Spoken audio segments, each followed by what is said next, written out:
Ellison. I have no mouth, and I must scream. Limp, the body of Gorrister hung from the pink palette, unsupported, hanging high above us in the computer chamber. And it did not shiver in the chill, oily breeze that blew eternally through the main cavern. The body hung, head down, attached to the underside of the pallet by the sole of its right foot. It had been drained of blood through a precise incision made from ear to ear under the lantern jaw. There was no blood on the reflective surface of the metal floor. When Gorrister joined our group and looked up at himself, it was already too late for us to realize that once again, Am had duped us, had had its fun. It had been a diversion on the part of the machine. 3 of us had vomited, turning away from one another in a reflex as ancient as the nausea that had produced it. Gorrister went white. It was almost as though he had seen a voodoo icon and was afraid of the future.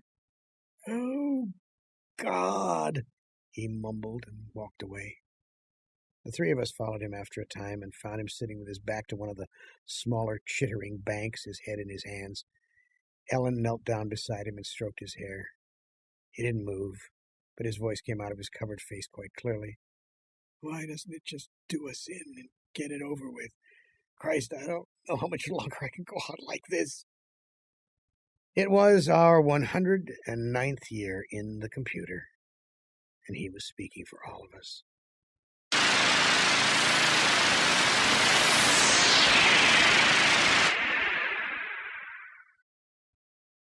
Nimdoc, which was the name the machine had forced him to use because Am amused itself with strange sounds. Nimdoc was hallucinating that there were canned goods in the ice caverns. Gorrister and I were very dubious. "It's another shuck," I told them, "like the goddamn frozen elephant Am sold us. Benny almost went out of his mind over that one. We'll hike all that way and it'll be putrefied or some damn thing. I say forget it. Stay here. It'll have to come up with something pretty soon or we'll die." Benny shrugged. 3 days it had been since we'd last eaten. Worms. Thick. Ropey.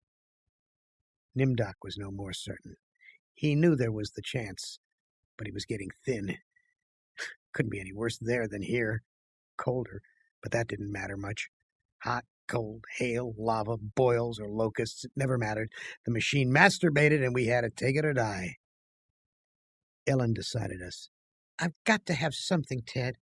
Maybe there'll be some Bartlett pears or peaches. Please, Ted, let's try it." I gave in easily. What the hell? Mattered not at all. Ellen was grateful, though. She took me twice out of turn. Even that had ceased to matter. And she never came, so why bother? But the machine giggled every time we did it.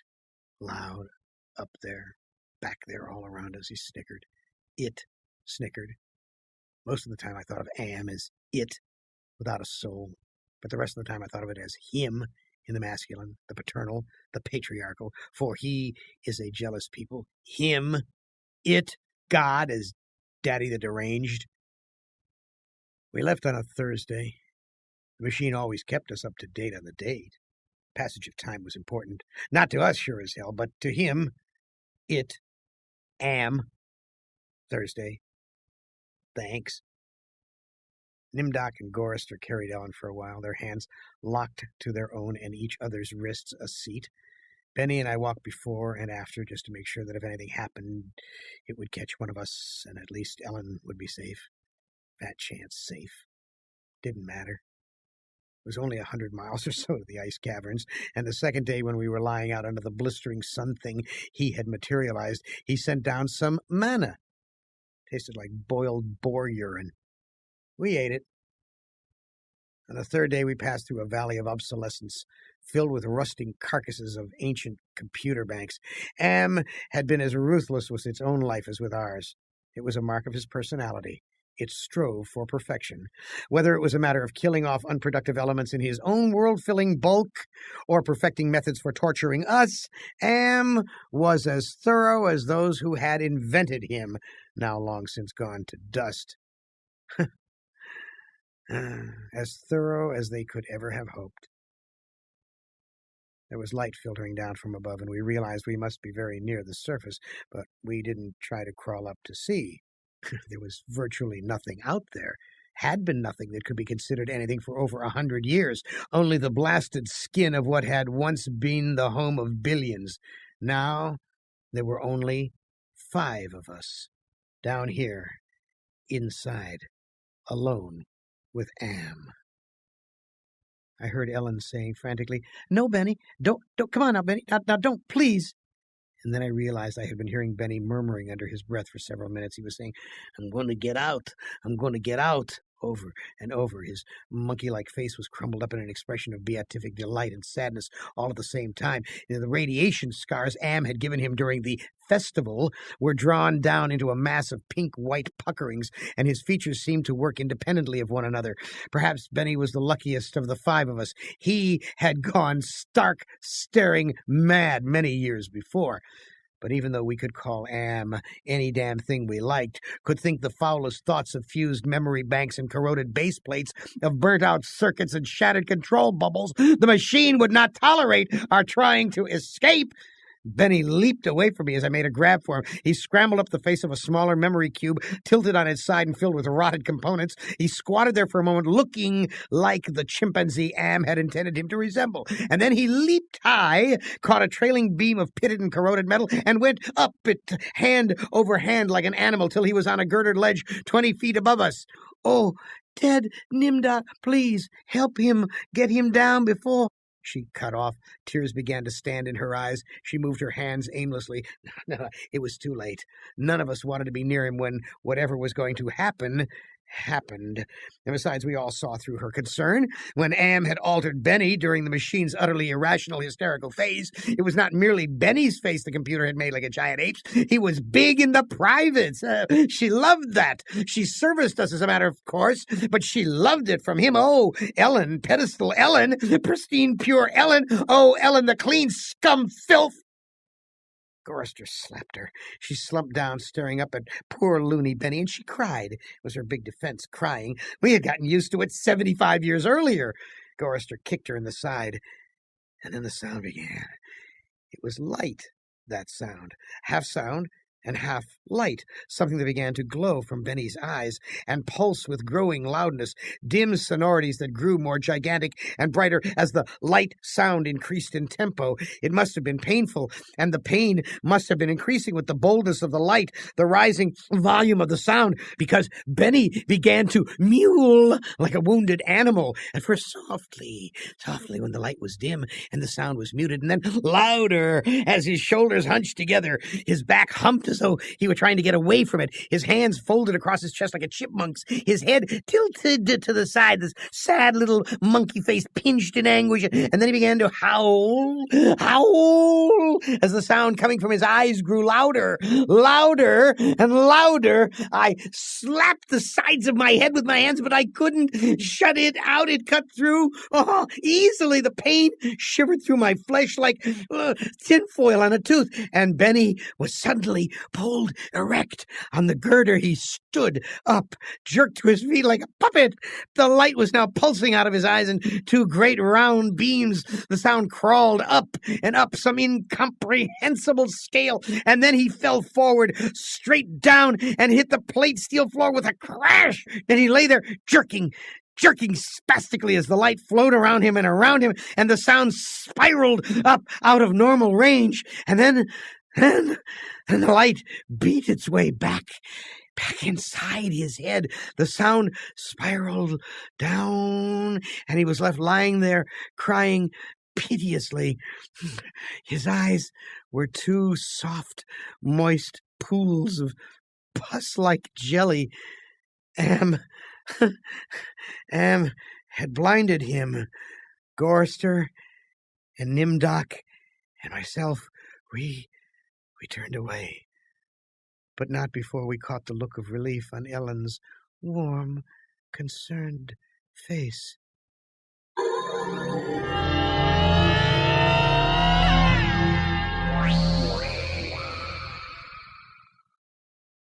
Sea-green light suffused the cavern where we made camp. Am provided punk, and we burned it, sitting huddled around the wan and pathetic fire, telling stories to keep Benny from crying in his permanent night. What does A.M. mean? Gorrister answered him. We had done this sequence 1,000 times before, but it was Benny's favorite story.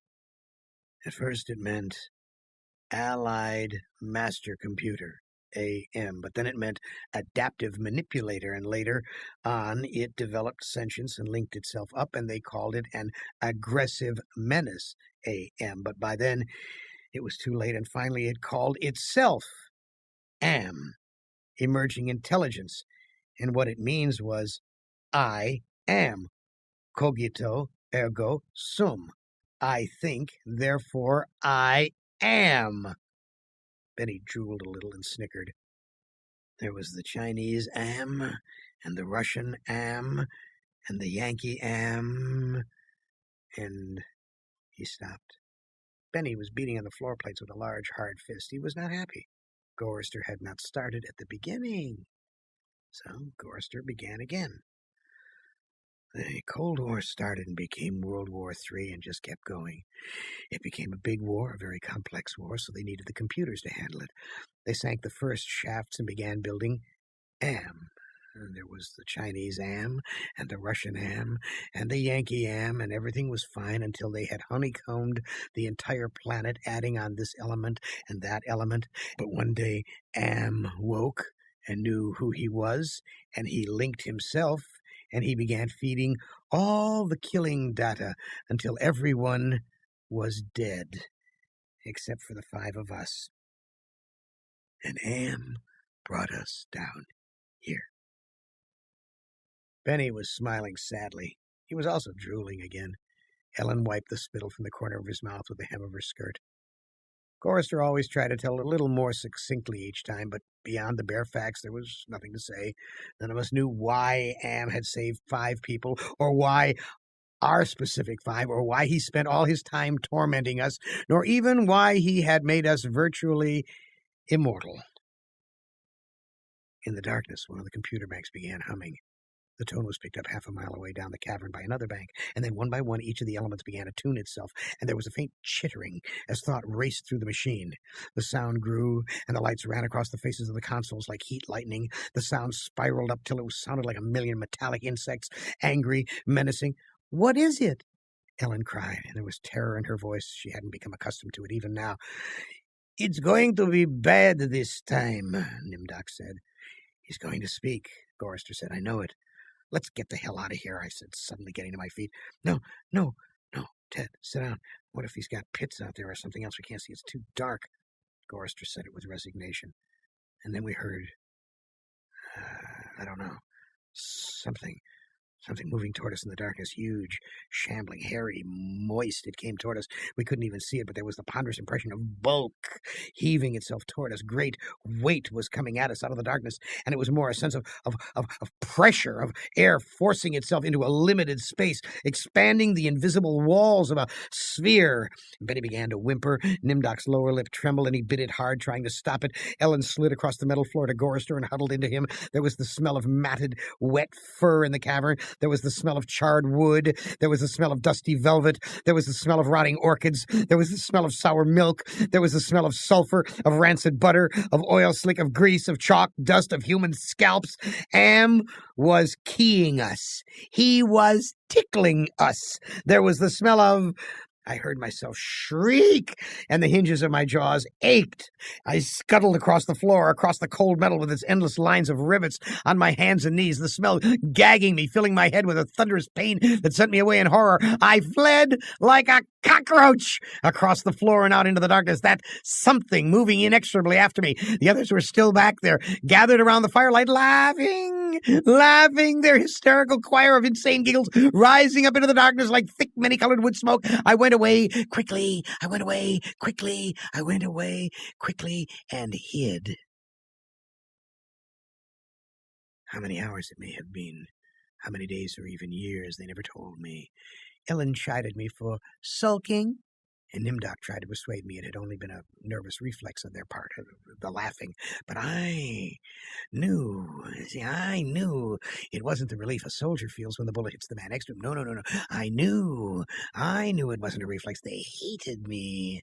They were surely against me. And Am could even sense this hatred and made it worse for me because of the depth of their hatred. We had been kept alive, rejuvenated, made to remain constantly at the age we had been when Am had brought us below, and they hated me because I was the youngest and the one Am had affected least of all, you see. I knew. God, how I knew. The bastards and that dirty bitch Ellen. Benny had been a brilliant theorist, a college professor, and now he was little more than a semi-human semi-simian. He had been handsome. The machine had ruined that. He had been lucid. The machine had driven him mad. He had been gay. And the machine had given him an organ fit for a horse. Am had done a job on Benny. Gorrister had been a worrier. He was a Connie, a conscientious objector. He was a peace marcher. He was a planner, a doer, a looker ahead. Am had turned him into a shoulder shrugger, had made him a little dead in his concern. Am had robbed him. Nimdok went off in the darkness by himself for long times. I don't know what it was he did out there. Am never let us know. But whatever it was, Nimdok always came back white, drained of blood, shaken and shaking. Am had hit him hard, in a special way, even if we didn't know quite how. And Ellen, that douchebag, Am had left her alone, had made her more of a slut than she had ever been. All her talk of sweetness and light, all her memories of true love, all the lies she wanted us to believe, that she had been a virgin only twice removed before Am had grabbed her and brought her down here with us, was all filth. That lady, my lady, Ellen, she loved it. 4 men all to herself. No. Am had given her pleasure, even if she said it wasn't nice to do it. And I was the only one still sane and whole. Really. Am had not tampered with my mind. Not at all. You see, I only had to suffer what he visited down on us. All the delusions, all the nightmares, the torments, but those scum, all 4 of them, they were lined and arrayed against me. If I hadn't had to stand them off all the time, you see, be on my guard against them all the time, I might have found it easier to combat Am. At which point it passed. It passed, and I began crying. Oh, Jesus, sweet Jesus, if there ever was a Jesus, and if there is a God, please, please, please let us out of here or kill us. Because at that moment, I think I realized completely, so that I was able to verbalize it. Am was intent on keeping us in his belly forever, twisting and torturing us forever. The machine hated us as no sentient creature had ever hated before. And we were helpless. It also became hideously clear. If there was a sweet Jesus, and if there was a God, the God was Am.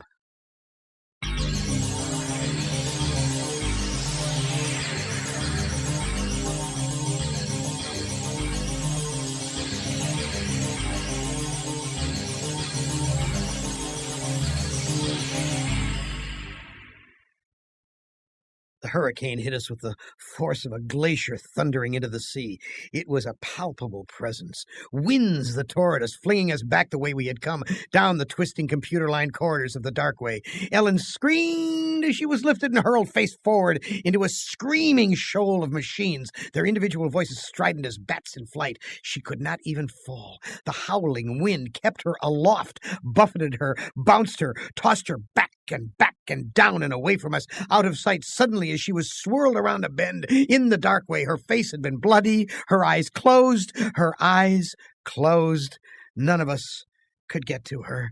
We clung tenaciously to whatever outcropping we had reached. Benny wedged in between two great crackle-finished cabinets, Nimdoc with fingers claw-formed over a railing, circling a catwalk 40 feet above us, Gorrister plastered upside down against a wall niche formed by two great machines with glass-faced dials that swung back and forth between yellow and red lines whose meanings we could not even fathom.